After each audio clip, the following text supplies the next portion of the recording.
자, 오늘 함께 은혜 나누실 말씀은 오늘은 그 출애굽기 36장입니다. 36장 14절부터 19절 말씀인데, 지난 시간에는 출애굽기 26장을 봤었는데, 출애굽기 26장은 하나님께서 이렇게 성막을 지으라라고 명령하셨던 부분이었고, 이 36장은 그렇게 명령대로 모든 성막을 다 이렇게 지었다라고 하는 그런 내용입니다. 요거는 이제 지은 다음이에요. 그러니까 다 짓고 이제 기록한 내용입니다. 자, 36장 14절부터 19절 말씀입니다. 함께 합독하시겠습니다. 그 성막을 덮는 막 곧 앙장을 염소털로 만들되 11폭을 만들었으니 각 폭의 장은 30규빗, 광은 4규빗으로 11폭의 장단을 갖게 하여 그 앙장 5폭을 서로 연하며 또 6폭을 서로 연하고 앙장을 연락할 말폭가에 고 50을 달며 다른 연락할 말폭가에도 고 50을 달고 놋고리 50을 만들어 그 앙장을 연합하여 한 막이 되게 하고 붉은 물들인 수양의 가죽으로 막의 덮개를 만들고 해달의 가죽으로 그 웃덮개를 만들었더라. 아멘. 네, 오늘은 출애굽기 36장 14절부터 19절 말씀으로 성막 바깥덮개라는 제목으로 함께 은혜를 나누고자 합니다. 어제까지 우리가 했던 부분이 이제 성막 안덮개였어요. 안덮개도 마찬가지로 이렇게 36장에 또 나와 있습니다. 이렇게 지었다는 거예요. 일하는 사람 중에 마음이 지혜로운 모든 사람이 이렇게 지었다. 그래서 이 안덮개는 일단은 재료가 네 가지 색실, 가늘게꼰 배실하고 청색, 자색, 홍색 실로 그룹들을 이렇게 무늬 놓아서 짠 것입니다. 그리고 그 규격도 20규빗, 4규빗이었어요. 그리고 이 전부 다 10폭이었습니다. 그런데 이 바깥덮개는 어떻습니까? 이게 2규빗이 더 길어요. 예. 그리고 요 4규빗은 똑같고, 그 다음에 10폭이 아니라 한 폭이 더 많은 거예요. 그럼 당연합니다. 왜냐면은 맨 밑에 있는 것들을 덮어주기 위해서는 사이즈가 좀 커야 된다는 거죠. 그리고 연결하는 방식은 똑같아요. 고리를 50개를 만들고 그 다음에 고리를 채우는데, 이 고리가 뭡니까? 이게 놋 갈고리 50을 만들어서. 그러니까 아까 이 안덮개는 뭐였습니까? 안덮개는 금 갈고리 50개를 만들려고 했죠. 그래서 이게 성막 안덮개는 성소에 들어가자마자 보이는 게 전부 다 금이에요. 이렇게 금으로 다 되어 있는데, 벽도 그렇고 기구들도 그렇고. 그런데 만약 위에 딱 올려다 봤는데 이 갈고리가 놓으시면 어떻게 하겠어요? 또 분위기도 안 맞고, 또 그래서 이 안에 거는 금 갈고리로 만들었습니다. 그런데 이제 바깥에 있는 것 부분은 놋 갈고리 50개로 만들어 가지고 이렇게 큰 폭을 가지고 이 위에다가 이제 덮어 씌우게 되는 거죠. 그 다음에 이제 붉게 물들인 수양의 가죽, 빨간색이 되겠죠. 그리고 맨 위에는 해달의 가죽.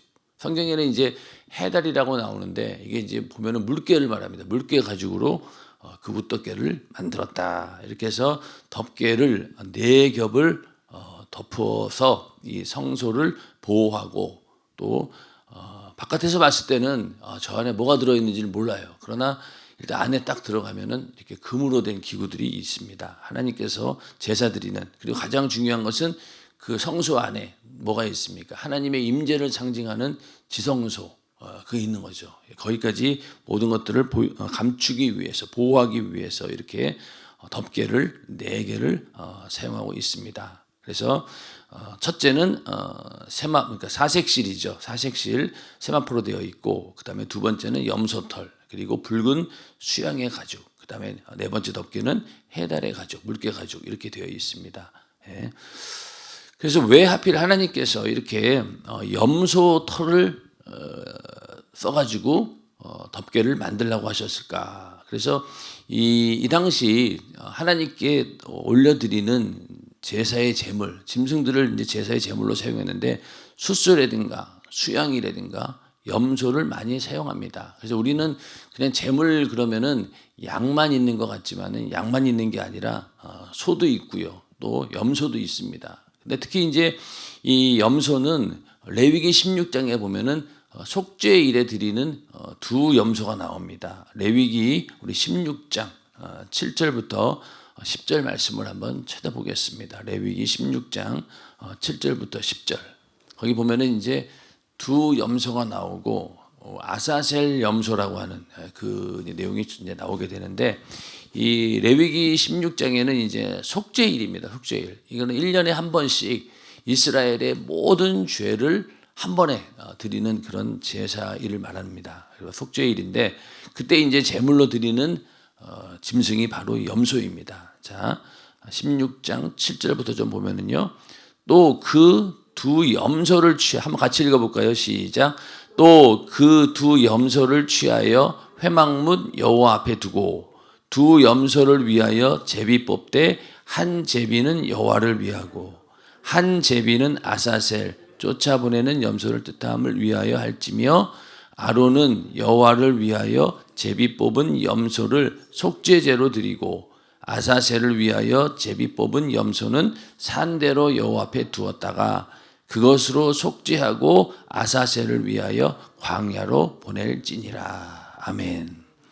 그래서 이 속죄일에 두 염소를 준비를 합니다. 그리고 제비를 뽑아가지고 하나는 여호와를 위하고 하나는 아사셀을 위하여 이렇게 이제 제비를 뽑아서 뽑힌 제비대로 이제 먼저 여호와께 드리는 그런 염소는 속죄제를 제단에서 드립니다. 제단에서 드리고 지성소까지 들어가는 거예요. 피를 가지고. 그리고 또 한 마리 이 염소는 어떻게 하느냐? 그것은 광야로 보낸다는 거예요. 거기다 또 그 이스라엘의 죄를 그대로 이제 안수해가지고 광야로 보냅니다. 그러면 한 마리는 속죄의 제물로 제사를 지내고, 그리고 한 마리는 쫓아내요. 광야로 쫓아내가지고 그 이 염소를 쫓아냈을 때, 이 당시 이제 쫓아내는 순간에 이 염소는 살 길이 없습니다. 굶어 죽거나 아니면 다른 짐승에 의해서 먹히거나 그냥 살아서 돌아오면 안 돼요. 그래서 무조건 광야로 보냅니다. 근데 처음에는 그 이스라엘 백성들이 이렇게 거하는 지역들이 정해져 있지 않고 계속 이동을 하다 보니까 그 염소를 쫓아내면은 금방 이제 없어져 버립니다. 어디 가서 죽었는지도 몰라요. 그런데 이제 이스라엘 사람들이 정착을 하게 되면서 이 쫓아보냈던 이 염소가 다시 돌아온 거예요. 마치 막 개를 쫓아냈는데 집을 찾아온 것처럼 이 염소가 광야로 몰아냈는데 다시 자꾸 돌아오니까 이게 갑자기 우리는 막 그 이스라엘 백성들의 모든 죄를 막 전가해서 광야로 막 보냈는데 갑자기 돌아오면 어떻게 되겠어요? 그 의미가 이상해지잖아요. 그러니까 안 되겠다. 그래서 이제는 그때부터 이제 이 염소를 여기 보면 낭떠러지에다가 일부러 밀어 죽입니다. 완전히 없애버리기 위해서. 그전에는 그냥 광야로 가면은 자기 스스로 그냥 죽었는데, 이제는 그게 안 되니까 이렇게 낭떠러지에서 염소를 밀어가지고 억지로 죽이는 거예요. 그래서 왜 이렇게 억지로 이렇게 염소를 죽여야 되나? 그래서 이 아사셀 염소는 한마디로 얘기해서 우리의 죄가 다시는 기억나지 않는다는 거예요. 다시 우리에게로 돌아오면 큰일 납니다. 자, 예수님께서 내 죄를 담당하시고 십자가에 달려 죽으셨어요. 만약에 예수님께서 고난 당하시고 죽으신 것으로 끝났다라고 하면은 어떻게 되겠어요? 거기에 대한 확실한 증거가 없습니다. 예수님께서 내 죄를 담당하셨구나. 그런데 확실한 증거가 무엇입니까? 바로 예수님께서 부활하신 거예요. 그리고 더 확실한 증거가 뭐죠? 내 안에 성령이 임하신 겁니다. 그런 것처럼 우리의 죄를 위해서 예수님께서 단번에 십자가라고 하는 그 저주의 형틀 아래서 고난당하시고 살을 찢고 피 흘려 죽으심으로 인해서 하나님 앞에 제사를 드린 거예요. 이 한 마리 염소처럼 번제단에서 완전히 그 각을 뜨고 완전히 살라버린 다음에 그 피를 가지고 어디로 들어갑니까? 성소로 들어가서 그 지성소 안까지 들어가게 되는데, 한 마리는 그렇게 죽는 거예요. 그러니까 예수님께서도 그렇게 우리를 위해서 십자가에 달려 죽으셨어요. 그 다음에 이 아사셀 염소처럼 완전히 우리의 죄를 떠나보내는 겁니다. 그리고 다시 돌아오지 못하도록 완전히 막는 거죠. 그래서 우리 안에 성령이 임했다라고 하는 사건은 바로 그 확실한 증거가 되는 거죠. 예수님께서 내 죄를 사해 주셨구나. 그리고 거기에 대한 확실한 증거가 무엇입니까? 내 안에 성령이 임하셨다. 그래서 이제는 다시는 내 죄가 나를 참수하지 못합니다. 우리가 예수님께서 십자가에 달려 죽으시고 부활하신 다음부터는 어떻습니까? 이 죄가 더 이상 우리를 참수하지 못해요. 마귀 역사도 나의 죄에 대해서 지적을 할 수 있겠죠. 그러나 이제는 그 죄를 대신해서 예수님께서 죽으셨기 때문에 악한 마귀도 더 이상 참선을 하지 못하는 겁니다. 이제는 죄가 완전히 사라져버린 거예요. 그래서 죄가 다시는 돌아오지 못한다라는 그런 의미에서 이렇게 염소를 2마리 잡아서 하나는 속죄의 제물로 드리고 하나는 광야로 쫓아나가지고 완전히 죄가 다시는 들어오지 못하도록 만든다. 그런 의미가 있는 거죠. 자, 그래서 이 목사님의 저서를 가만히 보면은 뺄 게 없어요. 정리할 것도 없어요. 그냥 보니까 있는 그대로가 거의 맞더라고요. 그래서 속죄일에 제사장들은 염소 2마리를 취하여 그중 1마리는 잡아 제단에 속죄제로 드리고 다른 1마리는 산채로 묶어 놓았다가 이스라엘 전 백성의 죄를 전가하여 그 염소를 어디로요? 광야로 쫓아보냅니다. 절대 돌아오지 못하게 하였다. 그때 제사장이 염소에게 손을 얹고 안수하여 그들의 죄를 고백함으로써 염소에게 전가했다. 그러니까 이제 모두 이스라엘 백성들의 모든 죄를 그 염소에게 전가한 다음에 안수한 다음에 광야로 쫓아내가지고 절대로 돌아오지 못하게 했다는 거예요. 즉 첫째 염소의 죽음은 우리의 죄를 담당하신 예수 그리스도께서 모든 죄를 가져가신 사실을 말해주고, 그러니까 속죄 제물을 드렸다라고 하는 것은 우리의 모든 죄를 다 가지고 이제 십자가를 지신 거예요. 또 광야에 내버린 아사셀 염소 또한 우리의 죄를 다 짊어지시고 버림받은 예수 그리스도의 모습을 의미합니다. 그러므로 흰 염소 털로 만든 둘째 앙장은 하나님이 죄를 알지도 못하신 자로 우리를 대신하여 죄를 삼으신 것은 우리로 하여금 저희 안에서 하나님의 의가 되게 하려 하심이니라 라는 말씀처럼 우리의 죄를 담당하신 예수 그리스도를 상징합니다. 이게 바로 이 염소 2마리의 의미입니다. 그래서 하나님의 아들은 죄가 없는 분이시죠. 그런데 죄를 알지도 못하신 자, 그분이 우리를 대신하여 죄인으로 낙인을 찍은 거예요. 죄가 없는 분인데 우리 죄를 대신 담당하기 위해서 죄인이 되신 겁니다. 그래서 그렇게 십자가에 달려 죽으시고 부활하심으로 인해서 이제는 우리가 하나님의 의가 되게 하였다는 거예요. 우리가 의롭게 된 이유가 어디에 있습니까? 예수님께서 내 죄를 대신 담당하고 죽으셨고 부활하셨기 때문에 그게 내 의가 되는 겁니다. 그래서 예수의 피만이 나의 의가 되는 것이죠. 예수의 피만이 하나님께서 내 안에 있는 그 예수의 피를 보고 나를 거룩하게 여겨주시는 것이지 다른 데 있지 않다는 거예요. 그리고 이렇게 해서 확실하게 내 죄가 완전히 사라졌음을 이렇게 증거하고 있다. 그러니까 만약에 염소 1마리만 잡았다라고 하면은 예수님께서 십자가에 달려 죽으신 걸로 끝나는 거예요. 근데 또 1마리를 광야로 보내서 다시 돌아오지 못하게 했다는 것은 바로 이제는 내 죄가 완전히 사함받았다라고 하는 그런 우리 이 이스라엘 백성들의 죄가 사함받았다라고 하는 공식적인 선포가 되는 거예요.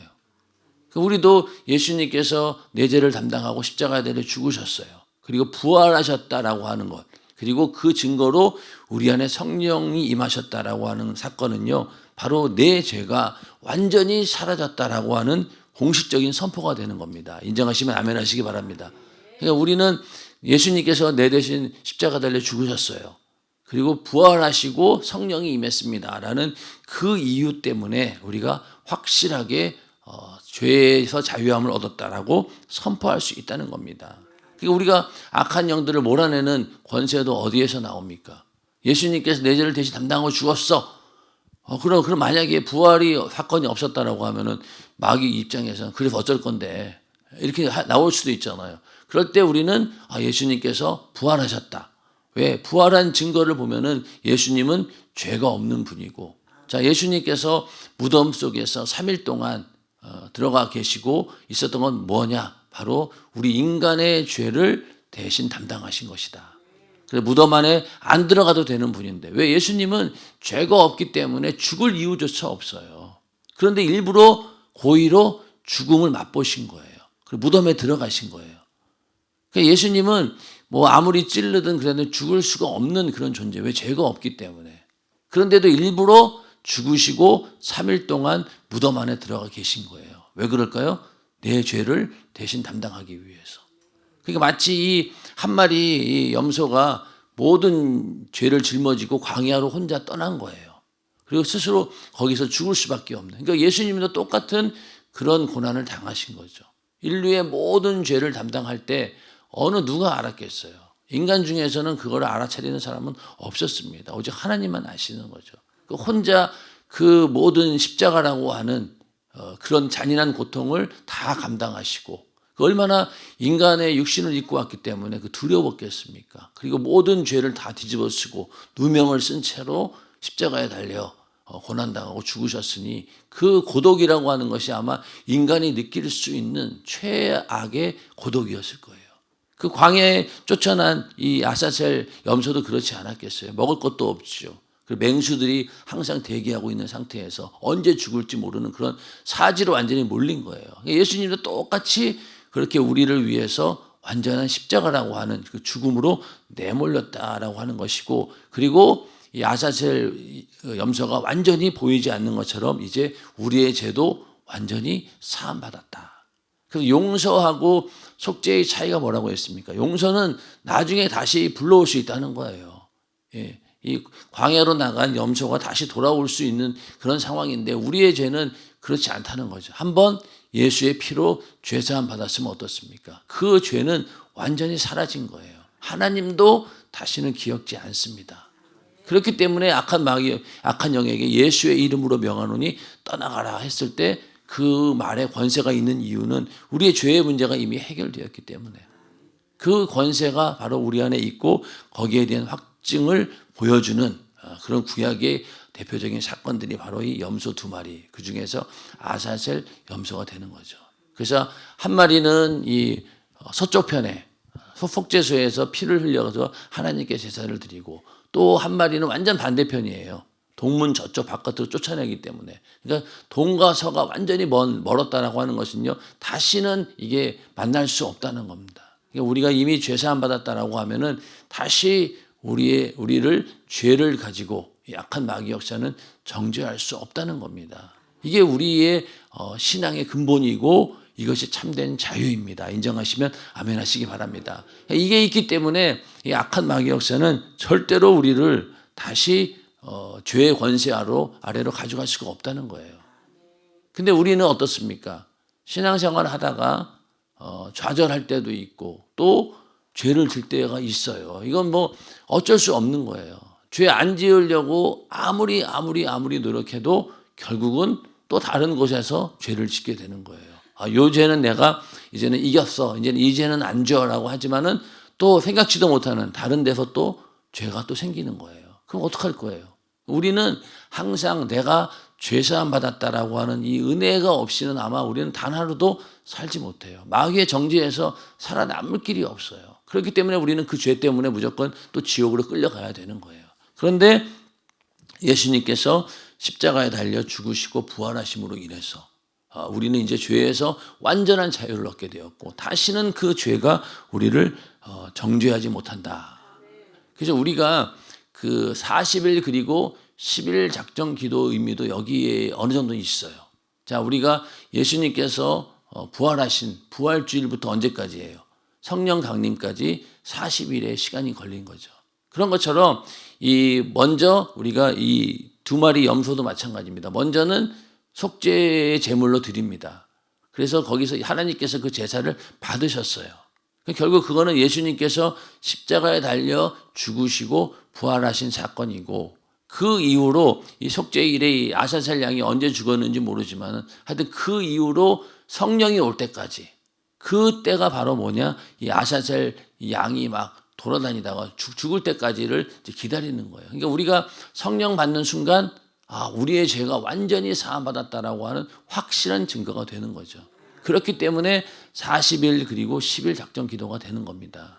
그래서 예수님께서 부활하신 이후로 40일 이후에 성령이 임하시고 그렇게 해서 우리가 성령 강림절까지 기도하는 이유도 바로 이런 구약의 이 사건과 어느 정도는 일맥상통합니다. 그걸 이제 그렇게 해서 우리 안에 성령이 임하심으로 인해서 그때부터 완전히 나는 죄에서 사함받았다라고 하는 확실한 증거가 되는 거죠.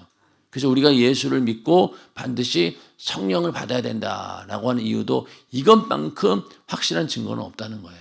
그래서 아사셀 양이 완전히 이제는 보이지 않고 사라졌을 때 그때 우리의 죄도 완전히 떠나갔음을 이제 알 수 있다는 겁니다. 그래서 염소 2마리를 이스라엘의 속죄의 제물로 드린 것, 우리의 죄가 완전히 사라졌다. 죄가 다시는 우리에게 돌아오지 않는다. 그래서 성령이 임하심으로 우리에게 그 모든 일들을 확실히 증거시켜 주십니다.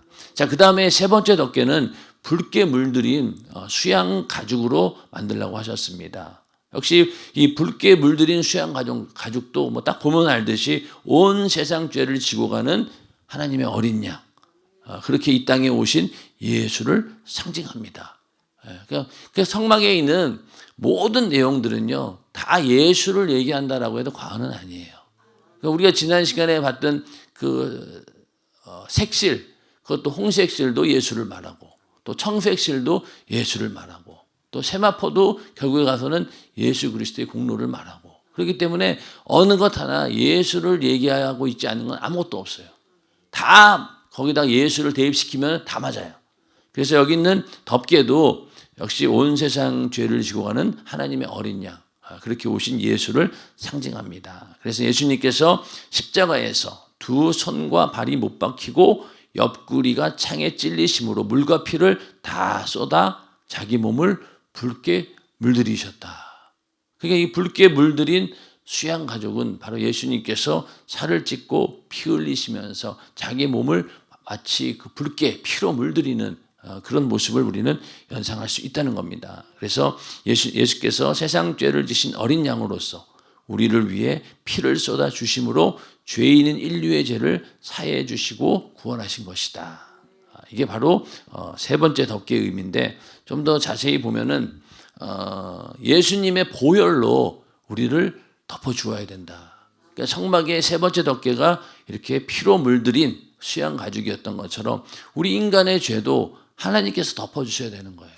자, 아담과 하와가 죄를 짓고 나서 그들이 부끄러워서 숨게 되죠. 그 전까지는 벗고 있어도 몰랐는데 범죄하는 순간부터 이제 부끄러워서 숨었어요. 그리고 자기의 부끄러운 부분을 가렸습니다. 나뭇잎으로 가리든 하여튼 뭔가 그렇게 가렸겠죠. 그런데 나중에 에덴 동산에 쫓겨날 때 하나님께서 뭘 지어 입힙니까? 바로 가죽 옷을 지어 입히죠.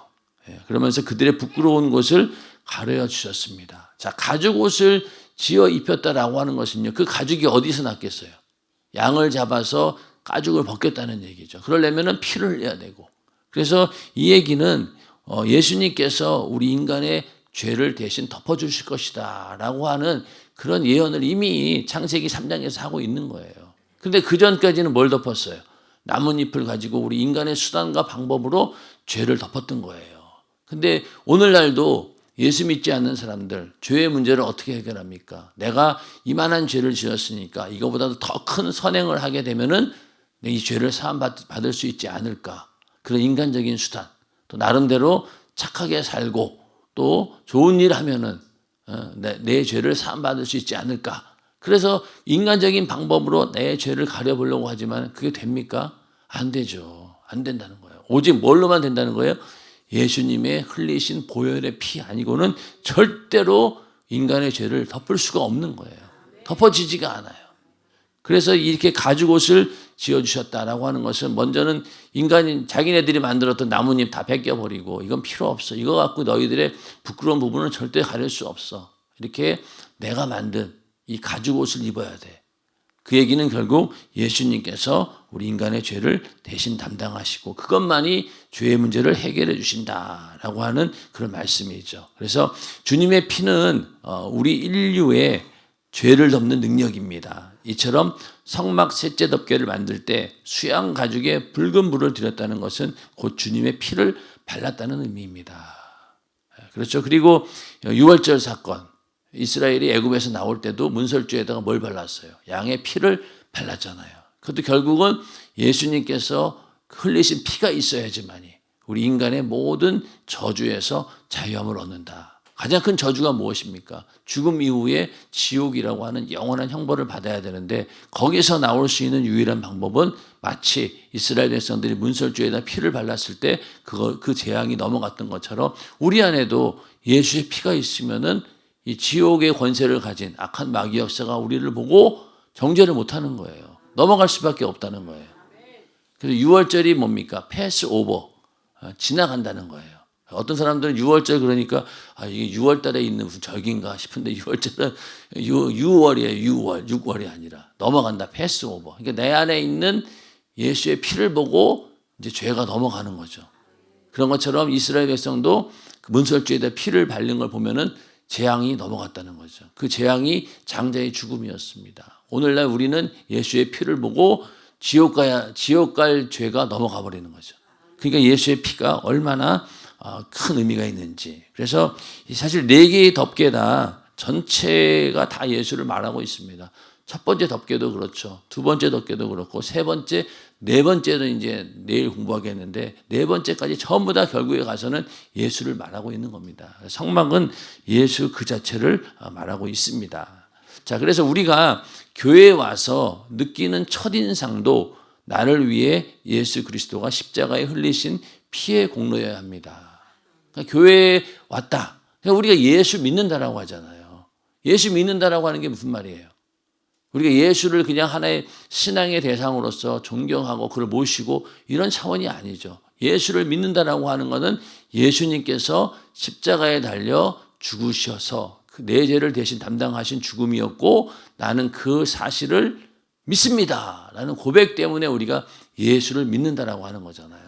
다른 종교는 어떤 종교적인 대상을 놓고 우리가 그걸 섬기고 그런 거지만 물론 우리도 나중에 주님을 섬기는 그런 내용도 있지만 근본적으로 예수를 믿는다라고 하는 것은 바로 예수님께서 흘리신 피의 공로를 내가 입고 그 은혜로 내가 살았습니다라는 그런 믿음의 고백이 바로 예수 믿는 거잖아요.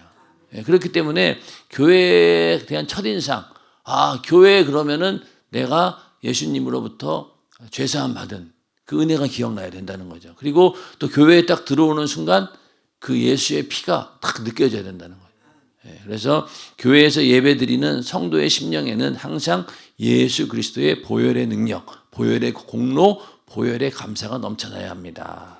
이 땅의 모든 교회는 주님이 나를 위해 피 흘려 죽으시고 구원하신 그 보혈의 감사로 충만해야 됩니다. 성막 셋째 덮개를 만들 때 피에 물들인 수양 가죽을 사용하라고 하신 것은 이처럼 예수 그리스도의 피의 공로로 말미암은 구원을 예표합니다. 너무나 정확하게 말씀하고 있죠. 그래서 나를 위해 피 흘리실 어린 양, 그 어린 양이 죽으심으로 나의 죄를 대속하시고 구원하실 것을 상징하는 것입니다. 예수 그리스도께서 오신 이후 모든 교회는 어린 양이 나를 위해 피 흘렸음을 전해야 합니다. 복음 전도를 말씀하고 있죠. 이웃에게 이 구원의 소식을 전해주어야 합니다. 나도 그 피로 구원받았으니 너도 와서 믿고 그 피로 구원받아라 라는 말을 늘 교회가 전해야 합니다. 예수의 피가 충만한 교회가 되어야 하는 것입니다. 자, 예수의 피에 대한 그 소식을 전하는 것도 이 전도라고 하면은 전도라고 하는 게 당신 예수 믿고 교회에 다녀서 이렇게 신앙생활을 하다 보면은 하나님께서 여러분을 구원해 줄 것입니다. 이게 아니라는 거죠. 우리는 이미 이루어진 사건을 얘기하는 거예요. 당신의 죄가 이미 어떻게 되었습니까? 예수님의 피의 공로로 죄사함 받았어요. 그 소식 알고 있었습니까? 모르고 있었는데요. 제가 알려줄게요. 그러니까 그 소식을 아는 순간 어떻습니까? 회개하고 돌아오게 되고 결국 죄에서 자유함을 얻게 되는 거죠. 그러니까 몰랐던 그 소식을 알게 되는 거예요. 왜? 이미 예수님께서는 인류의 모든 죄, 아직까지 예수 믿지 않는 불신자의 영혼이라 할지라도 이미 다 구원해 놓으신 거예요. 그러니까 그 소식을 전하고 그 사람이 받아들이는 순간 효력이 나타나는 거죠. 근데 일반적인 종교는 어떻습니까? 처음에 들어가가지고 어느 정도 과정을 거쳐서 고행을 하다 보면은 어느 순간에 깨달음이 오게 되고 그때 득도를 해서 어떤 경지에 이른다라는 게 바로 일반적인 종교라고 하면은 이 우리 기독교는 그게 아니잖아요. 이미 알려진 사건이에요. 그거를 받아들이느냐 안 받아들이냐 그거를 전하는 게 바로 전도죠. 그래서 어떻게 보면 전도는 하나의 선포예요. 안 믿어? 넌 지옥. 믿어? 그럼 천국. 그러니까 우리가 전하는 그 말 한마디가 심판을 이뤄내는 거예요. 그러니까 나중에 죽은 다음에 지옥에 갔을 때 그 지옥에 간 이유 중에 하나가 바로 믿지 않은 죄예요. 이미 네 죄를 다 사해 줬는데 왜 안 믿었어? 그러니까 할 말이 없는 거예요, 진짜로. 네가 내가 뭘 하라 그랬냐? 뭐 하라고 한 게 아니다. 너는 믿기만 하면 되는데 왜 안 믿었어? 그러니까 믿지 않는 자, 그게 바로 지옥에서 심판받는 죄 중에 가장 큰 죄가 되는 거예요. 그리고 그러니까 이제 믿지 않는 죄 때문에 지옥에 가도 할 말이 없죠. 할 말이 없어요. 아무리 내가 착하게 살았네 이런 거는 통하지가 않습니다. 그게 중요한 게 아니니까. 네 죄를 대신 담당하고 하나님의 아들이 죽었다고 하는데 그걸 그렇게 알려줬음에도 불구하고 왜 안 믿었냐? 할 말이 없는 거죠. 그냥 그렇게 예수님의 사건을 내비둔 것도 아니잖아요. 성령께서 막 사람을 막 순교의 자리까지 죽게까지 하면서 전했는데 왜 듣고 네가 믿지 않았느냐라는 거죠. 그래서 우리가 하는 전도는 이렇게 십자가의 피의 사건이 이미 이루어졌습니다. 나도 그 피로 구원받았고 당신도 그 피로 이미 구원받았으니 인정하고 나오십시오. 이게 바로 우리의 전도이죠. 전도할 때 우리는 이런 담대함을 가지고 왜 이미 이루어진 사건이니까. 이미 이루어진 사건이니까 담대하게 증거할 수 있다는 거예요. 그리고 그 믿는 즉시 효력이 나타납니다. 그 자리에서 영접하는 순간 그 영혼이 지금 죽으면은 지옥 가지 않고 천국 간다는 거예요. 그래서 우리가 전도할 때 그냥 전도지 나눠주고 예수 믿으세요. 이렇게 한마디 던지는 거 하고 그 사람하고 대화를 통해서 물론 우리 교회에 오면 좋겠지만은 못 온다 하더라도 그 자리에서 영접을 시키고 하는 게 굉장히 중요하다는 거죠. 그러면은 그 자리에서 고백하는 순간 하나님께서 그 고백을 받으신 거잖아요. 그러니까 우리가 만약에 진짜로 예수 믿는 게 어떤 과정이 필요하다라고 하면 그게 무의미한 거예요. 그런 거는 일단 교회에 와야 돼요. 무조건 와서 3개월이든 6개월이든 학습 받고 그 다음에 침례 받고 그런 다음에 정회원이 되면서 당신은 이제 하나님의 자녀가 되었습니다. 이렇게 된다라고 하면은 그런 이렇게 노방 전도해 가지고 영접하는 게 무슨 의미가 있겠어요? 암 환자 죽어가는 임종 환자들에게 가서 복음을 전하고 고백시키는 이유가 아무 필요가 없잖아요. 근데 그게 아니라는 거예요. 고백만 하면은 이미 이루어진 사건이기 때문에 그 자리에서 효력이 생긴다는 겁니다. 그러니까 우리의 전도가 능력이 있는 거죠. 그래서 당신 예수 믿겠습니까? 네, 믿겠습니다. 고백을 합니다. 그 이후의 삶이 어떻든 간에 그거는 그 사람 몫인 거고 일단은 그 자리에서 인정했다라고 하면은 반드시 하나님께서 거기에 그 고백에 대한 책임을 지신다는 거예요. 그래서 그렇게 막 군대에 가서 초코파이 얻어먹으려고 그냥 나 손 들고 예수 믿는다라고 했는데 하나님께서 나중에 그걸 기억하시고 교회로 불러주시고 예수 믿고 그들 인생이 변화되는 경우들도 많이 있습니다. 그렇기 때문에 바로 이 예수의 피의 공로 이것은 이미 이루어진 사건이고 그 사실을 믿으라고 전하는 것이 전도이고 믿는 순간 이 효력이 그대로 나타납니다. 그렇기 때문에 우리의 전도가 굉장히 쉬우면서도 또 되게 중요하고 또 그 절대적인 권세가 있는 것이죠.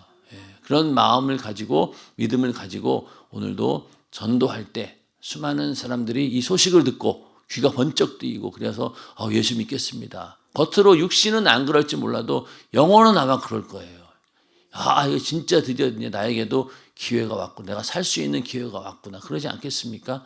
그렇게 오늘도 예수 그리스도의 피의 공로 안에 내가 있음을 확증하고 또 다른 사람에게도 이 소식을 전하는 우리 모두가 되기를 주님의 이름으로 축원합니다.